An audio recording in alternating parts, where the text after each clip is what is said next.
மந்ததராசா மந்ததராசா கண்ணி மனசு கிள்ளாதே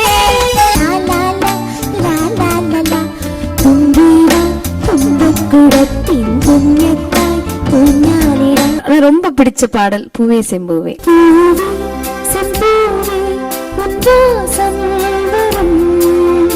திரைப்படத்துல 1997 வருஷம் தேவா சார் ஃபர்ஸ்ட் என்ன இன்ட்ரோடியூஸ் பண்ணாரு. தேவா அவர்கள் படத்துல தான் நான் பாடினேன். அதாவது ஜானகம்மா பாட்டு இல்லாம எந்த பாடகியுடைய அந்த டிராவல் இசை பயணம் இருக்காது, இருந்திருக்க முடியாது. சோ ஜானகம்மா பாட்டு என்ன பாட்டு சின்ன வயசுல நீங்க கேட்டு அந்த சின்ன வயசுல இருந்தே உங்களோட டிராவல் பண்ண பாட்டு?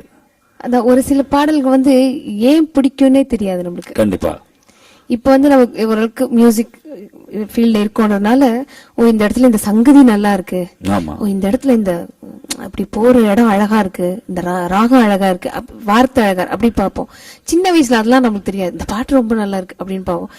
அந்த வரிசையில ஜானகி அம்மாவோட இந்த பாடல் வந்து அவங்க எத்தனையோ வெரைட்டி பாடியிருக்காங்க, வெரைட்டி சிங்கர் அவங்க. அதுல இந்த பாடல் வந்து ரொம்ப என் மனதுக்கு ரொம்ப நெருங்கிய ஒரு பாடல்னு சொல்லலாம். நான் ஸ்டேஜ்ல பாடும்போது ரொம்ப குழந்தைத்தனமா பாடணும்னு நினைக்கிற ஒரு பாடல் இது.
ஃபண்டாஸ்டிக் அருமை. டெஃபினட்டா மாலதி அந்த சின்ன வயசு செக்மெண்ட்ல மேல் வாய்ஸஸ்க்கும் ஒரு இடம் ஒதுக்கி இருப்பீங்க கண்டிப்பா. இப்பவும் இருக்குண்ணா அந்த சின்ன வயசுல கேட்ட பாடல்கள் அது ரொம்ப பிடிச்ச பாடல் சொல்லலாம்.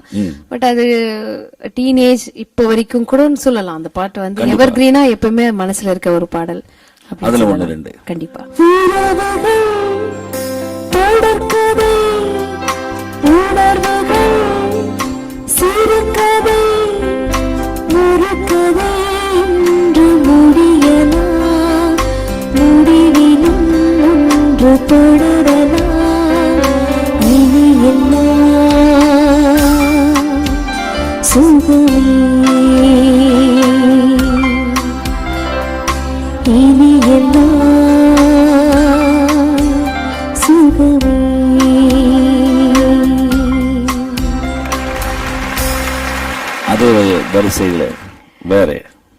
அதே வரிசையில நிறைய பாடல்கள் இருக்கு. அதாவது பாடகர்கள் கிட்ட எந்த பாடல் பிடிக்கும்னு கேட்டா அது ரொம்ப கஷ்டமான ஒரு கேள்விதானு.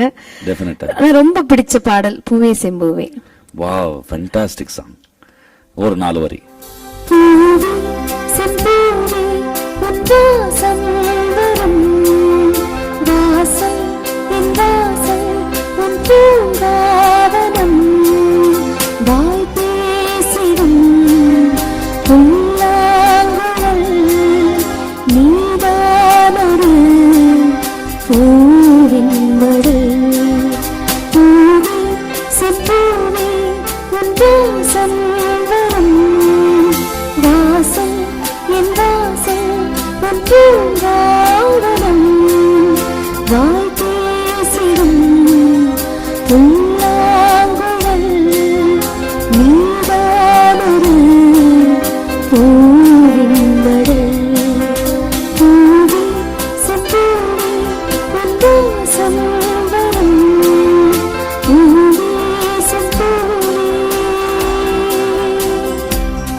மாலதி, அதாவது லைட் மியூசிக் ஷோஸ்ல பயங்கர பிஸியா இருக்கிற நேரத்துல முதல்ல யாரு அறிமுகப்படுத்தியது திரைப்படத்துல? 1997 வருஷம் தேவா சார் ஃபர்ஸ்ட் என்னை இன்ட்ரோடியூஸ் பண்ணாரு. தேவா அவர்கள் படத்துல தான் நான் பாடினேன். சாதி சனம்னு ஒரு படம். விசித்ரா அவங்க டான்ஸ் பண்ணிருப்பாங்க. மச்சானே மச்சானே ஊத்திக்க அடமாரா பூவிலகாதே பாத்துக்க அப்படின்ற ஒரு பார் சாங் மாதிரி ஒண்ணு பாடினேன். அதுக்கப்புறம் அது வந்து சும்மா ஒரு எதேச்சியா அந்த படத்தோட இயக்குனர் வந்து என் கணவரோட நண்பர் ஜெயபிரகாஷ் அப்படின்னு சொல்லிட்டு அவர் வந்து நம்ம கச்சேரியில நிறைய பாடுறது பார்த்துட்டு இவங்க வாய்ப்பு கொடுக்கணும் அப்படின்னு சொல்லி ஒரு பாடல் கொடுத்தாரு. சரி, அதே ரொம்ப சந்தோஷமா இருந்தது. ஒரு படத்துல பாடிட்டோம் அப்படின்ற ஒரு பெரிய சந்தோஷம் இருந்தது. அதை தொடர்ந்து 5 வருடங்கள் நான் பாட்டு ஒன்னும் வரல. அதுக்கப்புறம் 2002ல திரு வித்யாசாகர் அவர்கள் ரீஎன்ட்ரி எனக்கு கொடுத்தாரு. ரொம்ப அருமையான பாடல். அந்த பாடல் வாய்ப்பு எப்படி கிடைச்சதுன்னா, நாங்க கோயம்புத்தூருக்கு ஒரு நிகழ்ச்சி போயிருந்தோம், சிங்கப்பூருக்கு ஒரு நிகழ்ச்சி போயிருந்தோம். அங்க வந்து நான் ரொம்ப மரியாதையா இருக்கிற அப்பா அப்படின்னு கூப்பிடுற திரு மாணிக் விநாயகம் அவர்கள் வந்து அந்த நிகழ்ச்சிக்கு வந்திருந்தாரு. அவர் வந்து நான் பாட நிறைய வெரைட்டி எல்லாம் பண்ண, பட்டிக்காடா பட்டணமா அப்படின்ற ஒரு ப்ரோக்ராம். அது வெஸ்டர்ன்லயும் இருந்தேன், ஃபோக்லயும் இருந்தேன், பட்டிக்காடுலயும் இருந்து பட்டணத்துலயும் இருந்து எல்லா வெரைட்டியும் பாடினதுனால அவரு மெட்ராஸ் போனதுக்கு அப்புறம் வித்யாசாகர் அவர்கள் வந்து ஒரு வெரைட்டியா ஒரு ஃபீமேல் வாய்ஸ் இருந்தா சொல்லுங்களேன். அப்போ அவர் கேட்கும்போது அப்பாக்கு என்னோட ஞாபகம் வந்து உடனே சொன்னோன்னே சரி கூப்பிடுங்களேன் பாக்கலாம் அப்படின்னு சொல்லிட்டு கூப்பிட்டாங்க. அப்ப கூப்பிடுறதுக்கு முன்னாடி என்ன போன்ல கேட்டாரு, நீ எவ்வளவு ரேஞ்ச் வரைக்குமா பாடுவேன்னு. அப்ப நான் போன்லயே பாடி காமிச்சேன். அப்ப கோயம்புத்தூர்ல ஒரு நிகழ்ச்சியில இருந்தோம். ஒரு கேபி சுந்தராம்பாள் அவர்கள் பாடல் தான் அவங்களுக்கு பாடி காமிச்சா சாருக்கு. சரி நீ காலையில வந்துருமா அப்படின்னு சொல்லி சொன்னாரு. அப்ப காலையில போன உடனே பாட்டு சொல்லி கொடுத்தாங்க. அப்புறம் ஈவினிங் ரெக்கார்டிங் நடந்தது. அந்த பாடல் வந்து இந்த ஓப்பன் வாய்ஸ்ல ஃபுல் அந்த டெப்தா பாடினது அந்த பாடல் தான். நான் அது ஏதாவது ஒரு 2 வரிகள் அது கார்மேகம் அப்படின்ற படத்துல வித்யாசாகர் ஸ்ரீரங்கப்பட்டணத்து சிங்காரியா நாம் பிறந்த, காவேரி பட்டணத்தில் கச்சிதமா நாம் வளர்ந்த, பண்ருட்டி பூக்கடையில் பாவாடையில் நான் தெரிச்ச, பொள்ளாச்சி தாளுக்காவில் பொன்னா மாறி நான் நடந்தா வீராசு ஏதன்னா நானா ஏதன்னா நானா ஏதன்னா நானா அப்படின்ற பாடல் ஃபேன்டாஸ்டிக். அதாவது ஓப்பன் வாய்ஸ்ல பாட வச்சார். ரொம்ப ரசிச்சார். அப்பா நான் பாடும்போது எனக்கு ரொம்ப பரவாயில்ல, நம்ம பாட்டு ஒரு இசையமைப்பாளர் ரசிக்கிறார் அப்படின்னு ரொம்ப பெருமையா இருந்தது.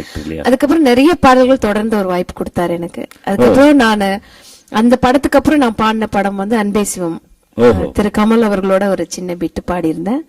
ஒரு கூத்துப்பற்ற சாங் மாதிரி ஒண்ணு பாடியிருந்தேன். அப்புறம் தென்றல் வர்ணஜாலம் அப்படி நிறைய படங்கள் அவர் கொடுக்க ஆரம்பிச்சாரு எனக்கு. லக்ஷ்மண், ஸ்ருதி, மாலதி எல்லாருக்கும் தெரியும். திரைப்படத்துல ஒரு பிரேக் பட்டி தொட்டி தெரிய வந்த பாட்டு அப்படின்னா அது எந்த பாட்டு சொல்லலாம்?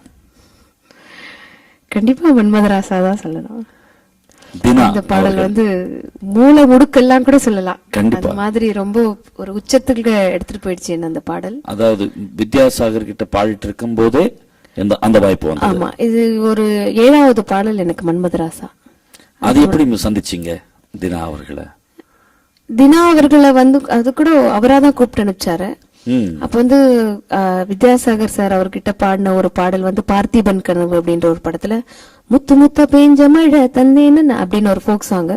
அந்த பாடலை கேட்டுட்டு இந்த வாய்ஸ் ஒரு மாதிரி வெரைட்டியா இருக்கே, சரி கூப்பிடலாமே அப்படின்னு சொல்லிட்டு கூப்பிட்டு ஒரு பாட்டு இருக்கு, திருடா திருடின்னு ஒரு படம் பண்ணிட்டு இருக்கேன், இதுல ஒரு பாட்டு இருக்கு, சங்கர் மகாதேவன் அவர்களோட நீங்க பாடணும் அப்படின்னு சொன்னாரு. சரி நான் கண்டிப்பா பாடுறேன் அப்படின்னு சொல்லிட்டு எல்லாம் முடிச்சதுக்கு அப்புறம் கடைசியா என்னோட வாய்ஸ் போய் பாடி கொடுத்தது பாட்டு. இந்த அளவுக்கு வெற்றி பெறும் அப்படின்னு நினைக்கல. அது எல்லாரோட ஹார்ட் ஒர்க். அது தமிழ் மட்டும் இல்ல, தெலுங்குலயும் பயங்கர ஹிட். அது கன்னடத்திலயும் பாடினேன். ஆமா, கன்னடத்திலயும். அதாவது ஆல்மோஸ்ட் தென்னிந்தியாவில மிகப்பெரிய ஒரு வரவேற்பு மாலத்துக்கு கொடுத்த ஒரு பாட்டு. கண்டிப்பா மன்மதராசா வாழ்க்கையை திருப்பி போட்டு. கண்டிப்பா மன்மதராசா